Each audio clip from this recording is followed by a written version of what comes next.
Hey guys, Dave from Nerdarchy, for nerds, by nerds, hanging out with this nerd. Nerdarchist Ted. Hey, and today let's learn how to break rules for more fun in your D&D game.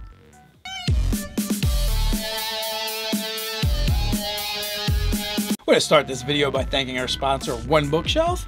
You might know them from places like DM's Guild, Drive-Tru-RPG, and several others. We want to thank them for sponsoring this video, which you can find a link to our sponsor down in the description below, as well as a one-time coupon code for $10 or more of 10% off, and that is only on their digital products, so you can go check them out. Support the channel by supporting the sponsors. So now we are talking about house rules.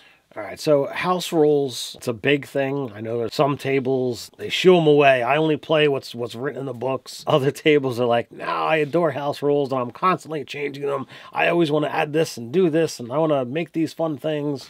Well, let's start with what exactly is a house rule? A house rule is essentially rules for your game at your table. Usually for specific locations or even organizations, you know, depending where you're playing. Like if you're playing at a pub, they might have specific rules on how they run their games. If you're playing at a game store, they might have their own house rules. Or playing with your friends at your table, you may have your own rules. So that brings us to, you know, who and how might you actually use house rules? Well, it's going to come down to a few categories, whether you're talking group specific, game specific, or campaign specific. So for instance, if you're playing D&D 5e in a, core fantasy game at a gaming shop, that DM might have rules, house rules that he uses for each of those specific instances and says, okay, in this area, this is what we have to deal with. We know that we can't do loud, boisterous role playing because we're in someone else's building, and we don't want to disturb the other customers. We are playing D&D 5e, and I allow inspiration to stack, so we're going to have that. And then in this specific campaign, you might accrue fame points over the course of the game, and you can do stuff based on that. Yeah, so there's a lot of different ways that house rules can be used in a game, and it's breaking the rules or adding new rules, and it can add a lot of fun to a game. But there's a couple like important things to know. One is if you're playing the game and using house rules, you should make sure everyone's aware.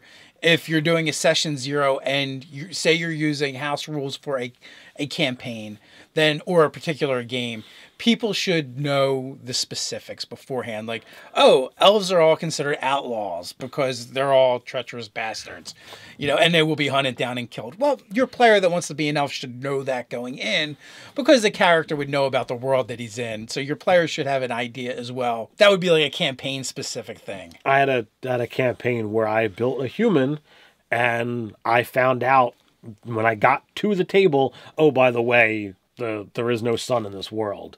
You need some way to see. And it's like, oh, so do I have to constantly have a torch? How does this work? So that would have been incredibly helpful to know going into it. Right, exactly. Now, game specific might be like how that particular group makes their characters for this game. This isn't all the time, just like we're doing this game. And for instance, we ran a Gestalt campaign back in the day, right? This is not using the default rules. There was like crazy optional rules where you take two different classes, you mash them together, and they go up equal. You gain powers in both at the same time. This is not a standard rule, but for that particular game, it was the rule, even though for our group, it was not. It was just that one time we did it. Now, if you look at different things that we've done with 5th edition, like we've changed sorcerers a little bit. We give them like more skills or let them take light armor if they want. Our Dragonborn, we've changed things like, hey, you want to use a breath weapon, it's a bonus action instead of a standard action. We might even have some more. And they would be all examples of like group specific rules that we're using. So next we're going to talk about, when things aren't acceptable to use house rules. So anytime you're using or playing organized play, that's when you're definitely not going to be using house rules.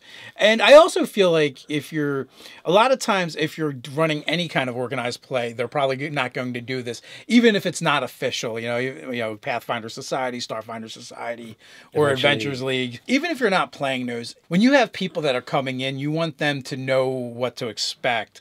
If you have a bunch of house rules, it can be confusing, especially if they're only coming in for a night, they've never been here before, and it's an environment or game setting where you're going to expect people to come in and out of the game all the time. Allowing house rules makes it difficult for that come and go, but to play by the rules as written, it's so much easier for anyone who's played the game before to be able to walk in, know what to expect, and be able to walk out satisfied with the game. Yeah, it gives consistency. It's very much like if you go to McDonald's and you order a Big Mac, like no matter what McDonald's you go to, you can always expect the same sandwich. You're not going to get a surprise. But wait a second, this Big Mac over there was a bonus action. This one's an action. What? How does that even work? Now, the other thing to take into consideration too is like who's making the house rules. So it's going to come from one of two places. You're either going to decide by committee as the group, you're going to sit down. This could be in your session 0 where you're like, these are the house rules for my table. Here might be some separate house rules for this campaign specific. And then on top of that, we may even have another layer of house rules that are for this game specific. Right away, what comes to mind is Dark Sun, right? Playing a Dark Sun campaign, it's not even a house rule, but it's the default for the campaign setting, which is not the default for the actual game of Dungeons & Dragons, and that is metal is extremely rare. So you're probably not going to start off with any metal weapons, even though in normal D&D, everybody has them. So that would be campaign specific for Dark Sun.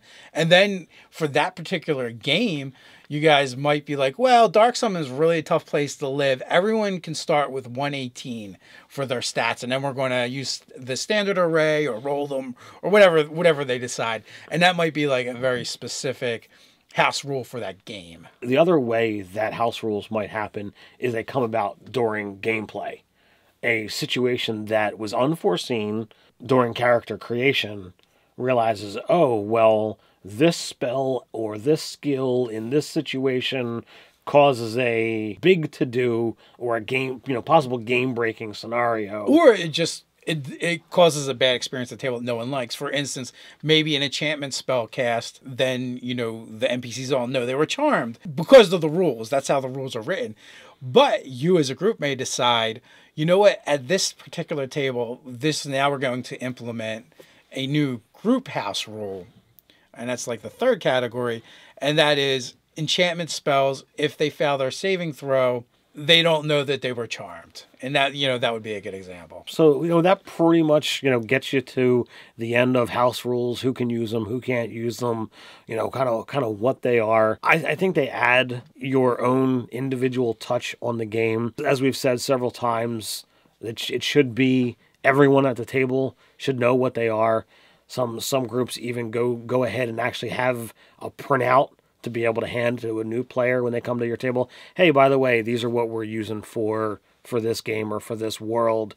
Be aware of it. It's going to add your own touch, your own life brought into the game. Like Ted said, it's essentially house rules are a nice way to fill gaps that you feel are in the game and the system you're playing. They're a nice way to personalize and customize the game to the taste of your group. So they can definitely add to it. But like most things in life, there is a time and place for everything. And for each group, they're going to have to decide what house rules, if any, they want to use in their D&D game. While we're on this topic, why don't you guys head down to the comments below, give us some of your best house rules. While you're down there, don't forget to check out the description and go check out One Bookshelf. Don't forget to like, share, and subscribe. You can check us out over on Facebook. So until next time, stay nerdy.